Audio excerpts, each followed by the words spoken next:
Ce seront les seuls bons points distribués aujourd'hui. Il faut dire que la ville de Tours est plutôt mal notée en termes d'accessibilité. Arlette, par exemple, n'ose plus emprunter certaines rues, même à côté de chez elle. Les pentes sont mal faites pour passer sur le trottoir et on est obligé de descendre sur la rue avec une pente vraiment cabossée. Alors le problème, il est simple, c'est qu'avec une hauteur comme celle-là, aucun fauteuil, je dis bien aucun fauteuil, ne peut monter sur le trottoir.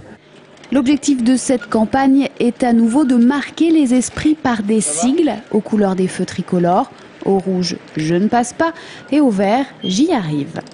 En France, il faut faire des petites piqûres de rappel, même si c'est un peu dans l'inconscient collectif, on s'aperçoit que même si les choses avancent, les adhérents de chez nous trouvent que les choses ne vont pas assez vite. Voilà pourquoi de temps en temps, et surtout en ce moment, nous faisons une sensibilisation et puis une action terrain pour que les gens se rendent compte. Les points les plus difficiles sont ainsi montrés du doigt, mais il n'y a pas que les trottoirs qui gênent le déplacement des fauteuils roulants. Les voitures mal garées ou encore les poubelles entreposées sur leur passage peuvent devenir un véritable calvaire.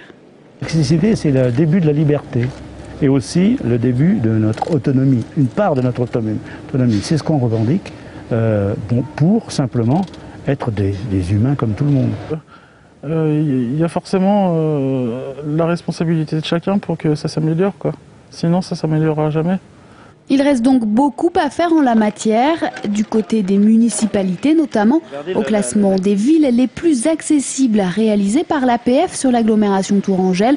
Seule la ville de La Riche mérite le vert.